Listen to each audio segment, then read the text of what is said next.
My guest today is an advocate, he's an activist, and he is the creator of the Love Army. Barrett Pall has been using social media to educate others about everything from sexual assault to misogyny to racism and antisemitism.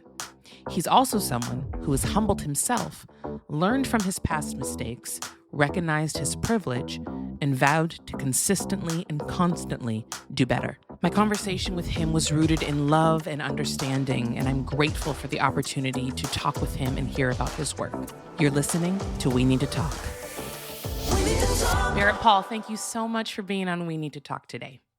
Thank you so much for having me. As I mentioned before we even started recording, I've been following you for a while, and I just love your advocacy. I love your voice. I love your approach. And you stand up for so many groups, which I know as someone who also does that, it can get a little bit exhausting, but it's the right thing to do. But I want to know, when did your advocacy journey begin? Like, was there a specific incident or movement that really made you want to use your platform to start speaking out and educating people? Absolutely. When I was 18 and first got to NYU, where I went to university, the very first week of school, I got involved in a protest for Darfur. And I remember feeling like this collective energy to use your voice and being so inspired and being like, I want this to be a part of my life. And then when it comes to social media and the platform that I've been able to very gratefully create and be a part of the Love Army, as I call the community that I'm a part of, it's not mine, I'm a part of it.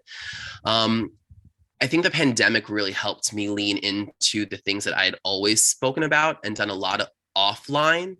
I don't know if you remember, but it was kind of like discouraged from, or we were discouraged from talking about the things that are, now super encouraged to talk about publicly, but it was kind of like, oh, you shouldn't tell everyone what you're doing with like nonprofits and NGOs, like you're doing it just for attention. And like people knew me as a model. So everyone was like, what is this? And I was like, well, it's a huge part of what I do in my like everyday life. Like I'd like to talk about it. And then just getting gaslit all the time was kind of like, okay, I'm gonna like just not do it. And then the pandemic happened and I was like, fuck this. Like it's socially irresponsible to not talk about all the things that are going on in the world right now. And I'm so grateful because I had left New York to go to San Diego and I was pretty much done with social media. But then it was like, how are you done when we're all stuck at home and this is a way to connect? Yeah.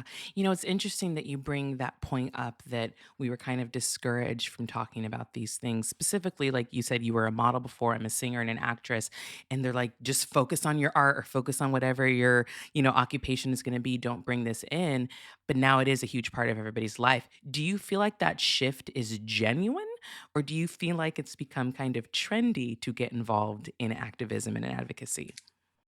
I'm smiling really big because you know my feelings. I think that I do. That's why I asked. I think for a lot of people, it is a trend. Brands especially, it's still a lot of performative action. I've just dealt with a brand recently that I'm not going to do anything with. I'm not going to work with them. They kind of got all excited and said all these things to me. And I was like, but the ethos at the company aren't there. So like, what is this? This is just for the public to consume and be like, good job. And that's discouraging, but I do think more people are realizing that it's important to have an opinion and let your opinion be heard. I mean, in the entertainment industry, I was constantly told, like, don't be political. People want you to just be pretty, just smile, like it's easier, it's better for you. And I was like, this feels like I'm just pretending all the time. And as someone at the time I wanted to be an actor, I was like, I want to have like a genuine life at some point. Yeah. I mean, do you feel that ever? Always. Always. It's just, it unfortunately does come with the territory of specifically the entertainment industry. That's always a thing.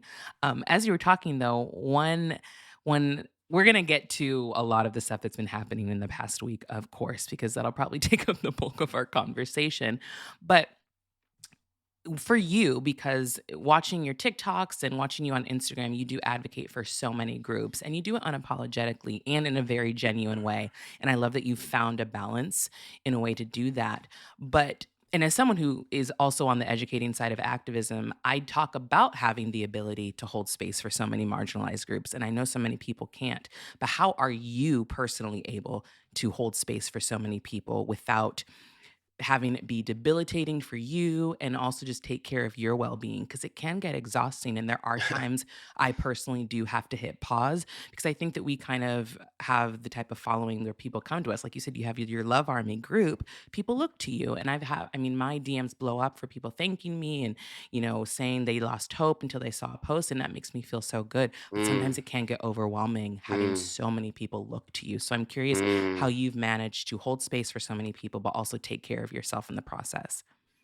It's been a journey, and I'm very honest that I've fucked up along the way. Hmm. I got really angry during the pandemic, like the height of the pandemic, because I just saw so many people with big platforms that weren't saying anything and continuing to post, selfies and product and all this stuff. And I was like, people are dying. Yeah. People are losing their homes. People are getting sick. And you're sitting here being like, let's consume more. Um, and to be quite frank, like I still go on rants, in the privacy of my own home with my partner and my friends, but I didn't want to be an angry person. I'm not an angry person. I grew up in a pretty angry home and I didn't want to perpetuate that. And I realized after kind of, taking a big step back and having my best friends be like, you're not having fun. This is not good for you. You're a shell of yourself. Mm. And, through the darkness, we can find greater light if we want. And I chose to look at it that way. And so I took a step back, really like did some work, got back into therapy. My therapist was super important in like helping me create better boundaries with social media because I've been online in some way since I was 19. I'm Mm. 34. It's like more of my life has been online than off, Yeah. which is wild. Yeah. And at this point, it really comes with boundaries. And like, I don't really do a lot of creation. Like, I'll maybe consume a little, but I don't create a lot on the weekends, if at all. Sundays, I kind of turn off my phone and just like don't look at social media unless Yeah. something really important is going on. Um, and then I think the other thing is realizing and remembering that we do have community, like just right now, that we are there for each other to pick up the pieces when we need someone else to just help us and pass that baton. Because number one, none of us individually are going to change anything. It's all about collaboration and cooperation. Yeah. And number two, it's going to drain anyone if it's all the time. It's still a dance that I do with myself, being like, I have this privilege that I didn't have growing up and I want to use it, but I also need to remember that like I'm a human and I have like the need for mental health and to take a break and all these other things. And so I think it's just really remembering that collaboration is key, Hmm. boundaries are super important, and that we are going to be able to make change if we continue to find ways to work together Hmm.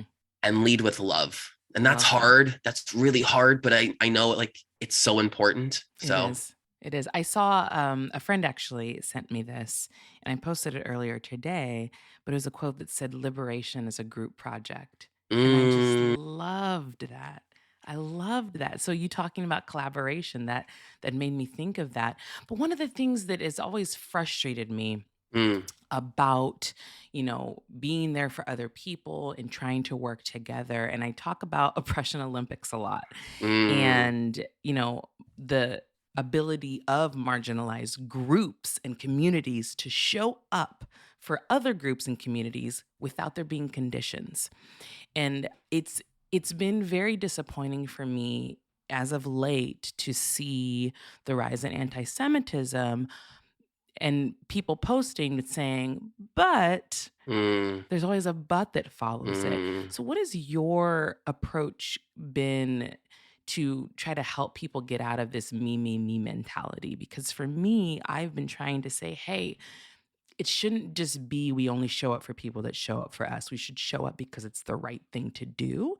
And if they decide they don't want to show up for us, fine. For me, I'm just like, then that's them. But I know I did the right thing. So I'm curious what your approach to that is. Uh, um, for me, the big one has been to really refocus on who the common oppressor is.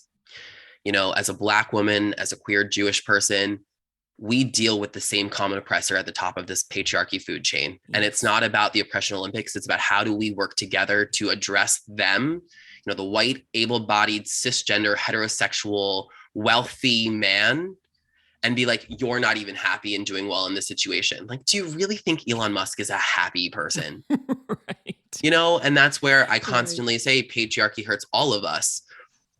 And I have to say, I've also been, a little disheartened to see, so many people that do exist in other marginalized groups speak negatively about other ones. And I'm like, don't you see that we're just Yeah. infighting and they're all laughing at us and like Yes. getting to create these awful podcasts where they like talk about garbage, like And white get men. paid for them. Yeah. Like these like Joe Rogans and he who shall not be named, Andrew Tate, like all of them Yeah. are like literally sitting and giggling while they're wealthy, getting the rest of us to fight with each other Yeah. about stuff that we shouldn't even be fighting about.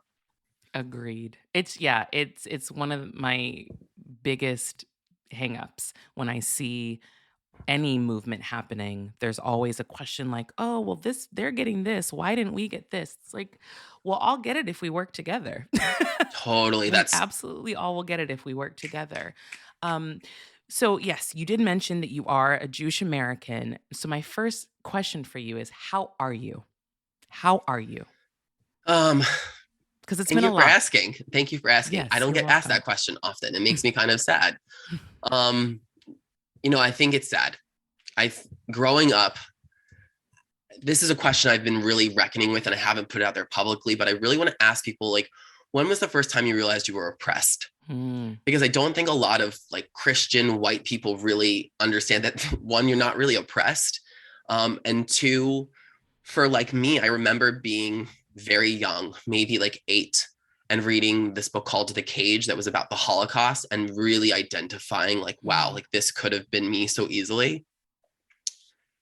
Um, and I wasn't really raised with like religion, but we were definitely a Jewish family in a Christian area. So I felt anti-Semitism in ways that I didn't understand until I was even older. I mean, mm, even just wanting a nose job for so long and processing like where that's coming from. It's like, oh, because I have a Jewish nose. And mm. like, what does that even mean? And like deconstructing all the ways in which, white supremacy sits inside of us. And so as I answer this in a long way, No, I uh, love it. I'm okay.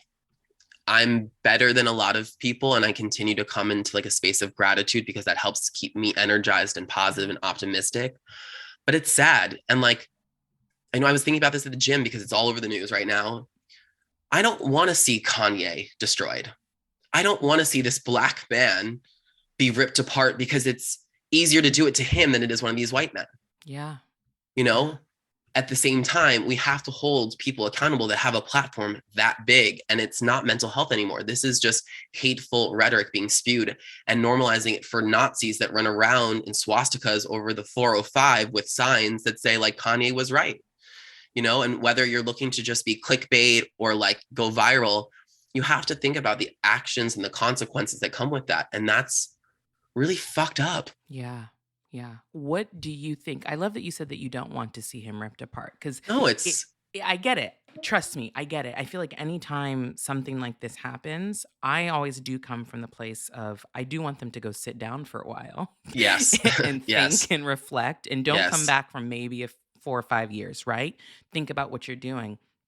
I don't want anybody to get ruined. I'm not a fan of cancel culture. I'm a fan of accountability, and as much as I know you are as well. So, what would you like to see happen given the inflammatory comments that he's made, given he's put more fuel into the fire of anti Semitism, which, on one hand, I'm glad that now people are aware that it is such a prevalent thing in this country and they weren't before.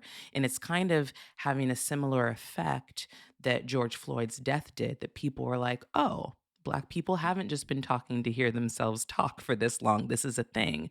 So I feel like if we're going to try to find a positive, that is the positive. People are like anti-Semitism is a real thing. But from your vantage point, what does accountability look like specifically with Kanye?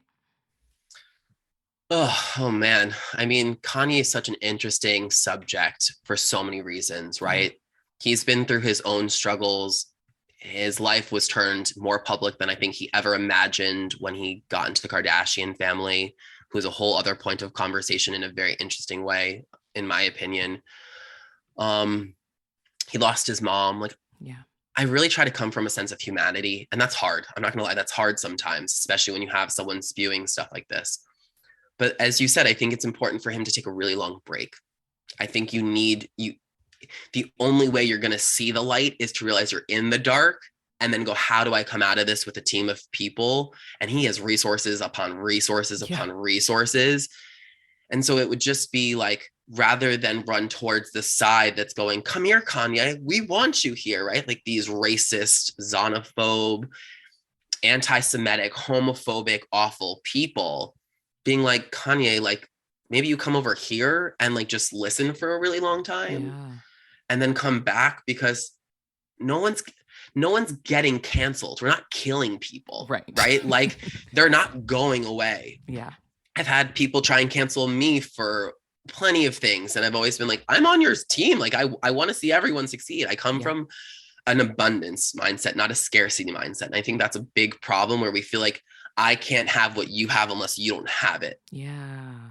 Because Yeah. patriarchy has told us that there has to be winners and losers. But I say this all the time, we're all losing right now. There's no winner and loser. We're all losing in this Yeah. system. Yeah.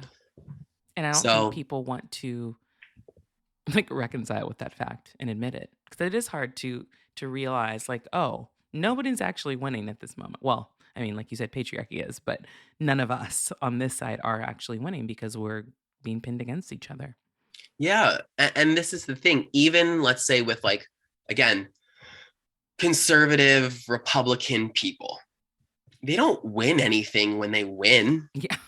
Right. They're not gaining like a new right that they didn't have before. They're just keeping it away from someone else. So it's like, They're just why? keeping power to not do anything. Exactly. And it's, I mean, sadly, politics have turned into a sporting event. It's like Yeah. ride or die for your team. No matter who the players are. I mean, I think sports are funny in that sense, where it's like people are like, this is my team. I'm like, yeah, but your team trades players consistently. So like, why is this your team? Like, like Yeah. one season you love this player and then they get traded and you're like, they're the worst. So I think that that's what I would like to see. I think he needs a break. I think he is Mhm. so deep within so much stuff. And then because of the way in which media operates to make money, and this goes for news, right? Like everything, they're just continuing to give him places to talk and just keep going. And he's like, okay, well, I still have the microphone. Like, I'm going to just keep going. And Yeah. then sometimes double down and make it worse. And you're like, no, like, please just like, maybe we give the microphone to like, I don't know, a Black queer Jewish woman and let her say how it's been for her. Because those people Yeah. exist. Yes, absolutely. It's interesting you say that because I have questioned why they keep giving him a platform. And I think Trevor Noah said something so beautiful the other day. Love Trevor I Noah. love that man. And I'm so sad that he's leaving because I feel like he is the perfect combination of intellect and comedy. He Yes. knows how to soften the blow of situations, but also feed you with knowledge at the same time. And he basically said that when you know someone is unwell and then they're saying all of this stuff, don't put a microphone in front of their face. And that's so true. And it's been just a press tour for Kanye, and it's just making things worse. And so, yes, the media absolutely has a lot of responsibility when it comes to this, and they're stoking the fire, absolutely. I mean, sadly, it's the same story over and over. And I don't think Kanye sees it for what it is, because he's in the middle of it and being given a mic. But it's them using white supremacist tactics and using the Yeah. Black man to spew the hate that they believe, Yeah. and then take the brunt of the harm from it. And they'll use him and abuse him as much as they want, and then throw him away when they're done, the way they do to Yeah. everyone that doesn't align with what they want and need. Yeah. I mean, when you have Donald Trump coming out and be like, Kanye needs to calm down, you're like, what? Come on. Like, you were part of what fueled this from the very beginning. Right. Right. I saw So that and was like, I shouldn't be agreeing with you right now, but I know, I know, I So know. I know I talked earlier about how you protect your well-being, just, showing up for people, but how do you protect your peace in the face of hate and vitriol? Because that's a different part of it. That's a different part of the activism and the advocacy, getting hate messages, getting anti-Semitism, I'm sure getting homophobic comments as well. So how do you protect your peace when you're dealing with that? It's been a long journey to understand how to do this as well, especially because, as I mentioned, I was 19 the first time I like had some sort of public experience. And I remember the first like not nice comment I saw on like a model blog, and the username was like GQ style guy something.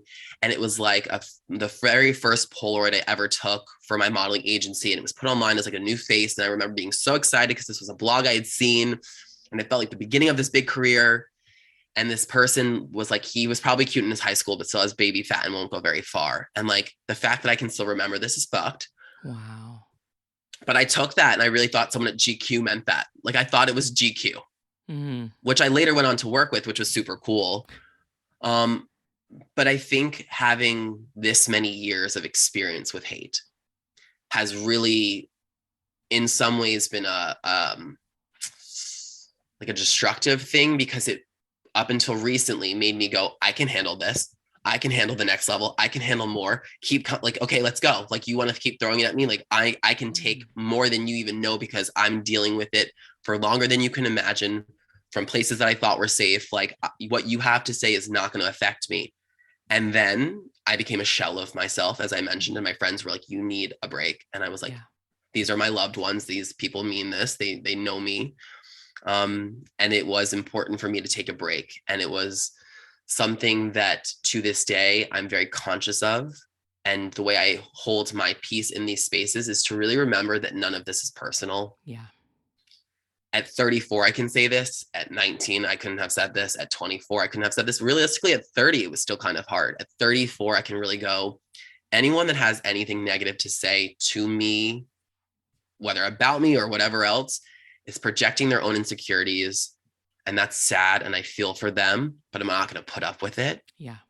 And part of me holding my peace is to kind of smile and put out like empowerment and education, and be like, this is why this is wrong. Like, you can try and argue with it, but like, this is why this is wrong. And as you mentioned, having so many people kind of come to you and thank you, it's huge. But there's also that moment where you can be like, I have to keep going. Like, like these people need me. And it's like, Yeah. you need to protect you first and foremost. How do you keep it for yourself? I mean, as I mentioned, being a mom helps because I put my focus into my daughter and my husband. So that's a very easy way to turn off. She doesn't allow me to not give her much attention anyway. But that's really how, because if I'm not in a good place, then I can't be in a good place for her. So I have to keep that in mind. And also while trying to set the example of how to be a good person, how to love people, how to advocate for others. So it is a balance, but I think when I start to get weary or I start to feel like I'm engaging too much, then the same way I have to take a break and I just have to hit pause and turn my phone off, because it is really important, because you can't show up for other people if you're not well, like you said. Absolutely. Yeah. Absolutely. Do you engage ever with the hate, and have you ever been successful in having people realize how they've been? Because I actually have, and it's probably like one in every 100, but that one makes a difference and it always sticks with me. But I definitely had someone recently apologize Mm, because they came looking for a fight that I did mm, not give them. mm, And they realized why they were looking for a fight and where their blind spots were. And mm, I still actually go back and forth with this person. Like, they ask me questions and now feel comfortable. mm, But it was such a humbling moment for me to feel like something I said actually made them think and mm, change their perspective a little bit. And I mm. can only imagine that you've probably had that experience as well, because you do such incredible work. So have you had that experience? To answer the first part of the question, I definitely used to be like really bad about engaging with the hate, because I was like, what the fuck? Like, again, Right. I'm Like, what on is your your problem? team. Yeah. I mean, you know, my advocacy online really started within the gay community. And specifically, I'd say more so like for gay men, because that's where I identified and it made sense. And I was welcomed into this world when I came out, when a lot of people weren't coming out. And it was kind of like everyone loves to love you until they want to like hate you, because again, whatever the things are. And that was hard for me, because Mhm. I truly like just want to see everyone get along. Like, I want everything to be okay. Like, I grew up in a really angry house. And so I think in a lot of ways it kind of triggered some things for me that I don't talk about very often. Um, and then I kind of had again, another big moment where I was like, why am I giving these people attention? This is what they want. Right. Like, because sometimes you'd get someone like in a weird one-on-one situation and then they'd like totally change their tune and you were like, whoa, this was like a weird strategic thing that you don't even probably understand you were Yeah. doing, and it was like really mean. um but I've had like whole like anti-fan accounts about me where they're just like ripping me apart for everything, and that was hard, especially because I was like, I'm on y'all's team. And also, do um you have a job? I'm always like surprised by the amount of effort that goes into things like that. totally. And like, why I don't do this. I don't like hate follow anything.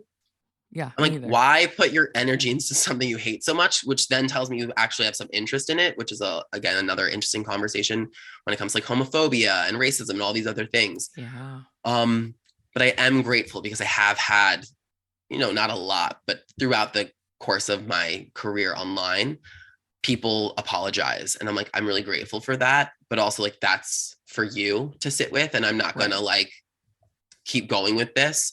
Every now and then I'll be like, thank you. That actually means a lot. Like, I am on your team. I kind of try to end on that with most people. And then, with something like TikTok, where it's just a whole other world, and my platform has gotten really big in a way that I did not see coming.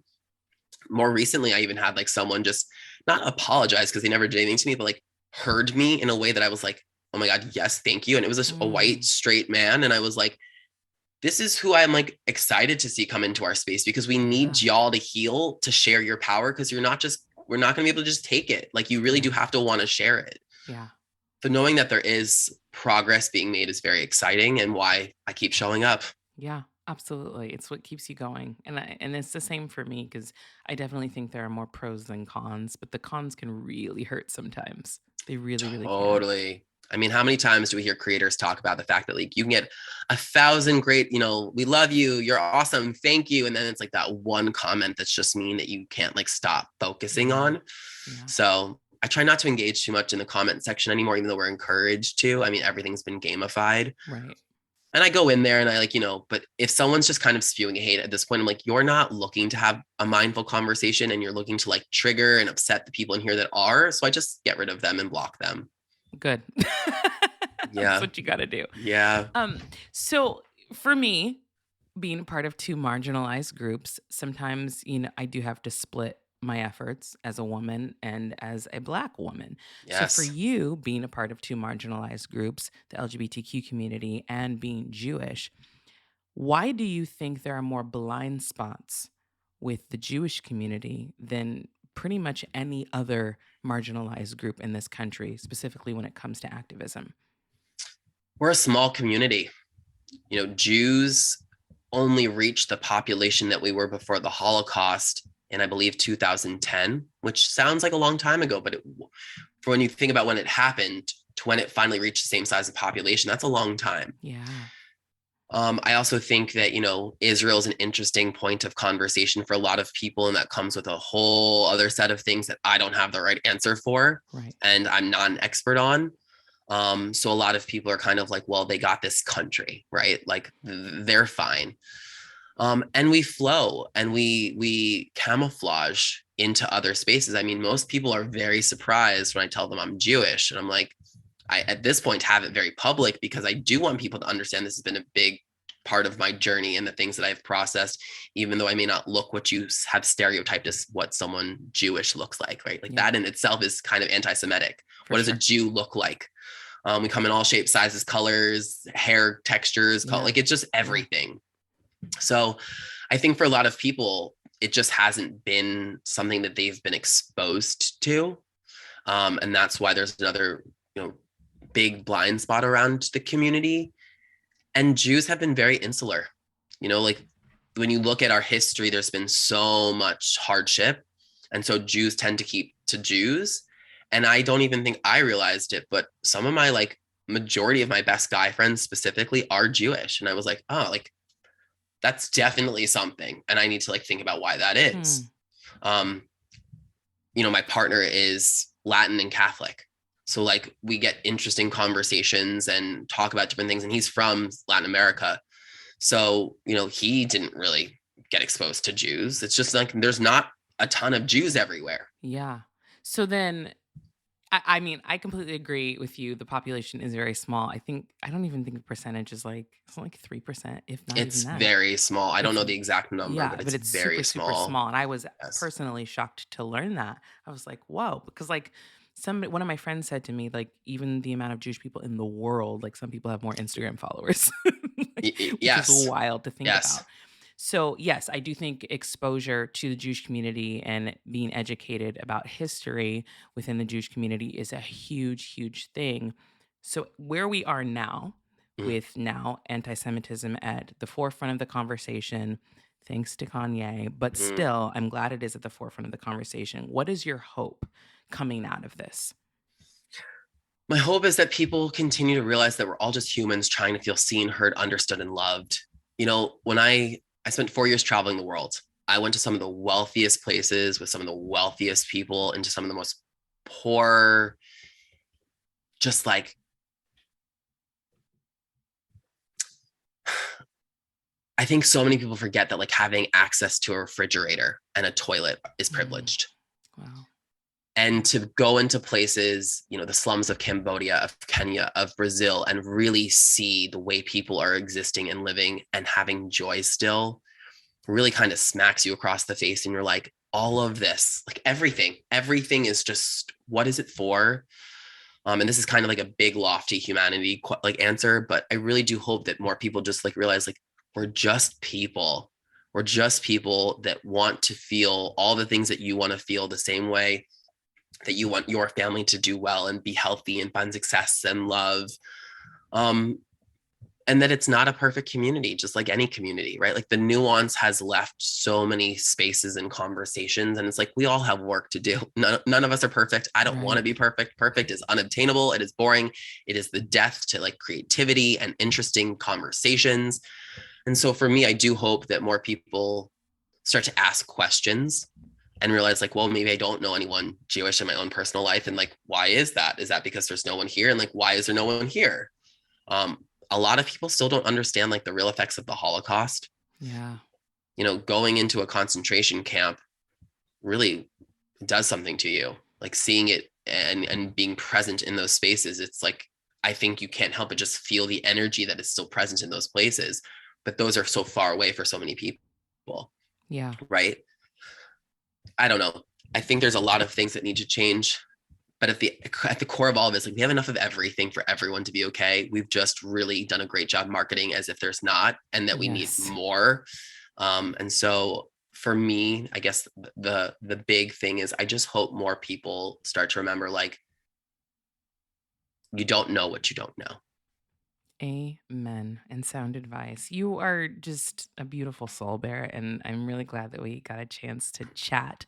Please tell everyone where they can follow you when you are on social media, not taking a break, and how they can follow all the great work that you're doing.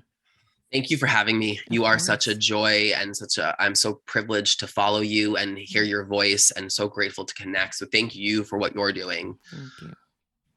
You can find me on all social media: YouTube, TikTok, Twitter, Instagram, all the stuff at Barrett, Barrett, Pall, Pall. And yeah, nice and easy. But like, even as I say this, I remember like my last name's not really my last name.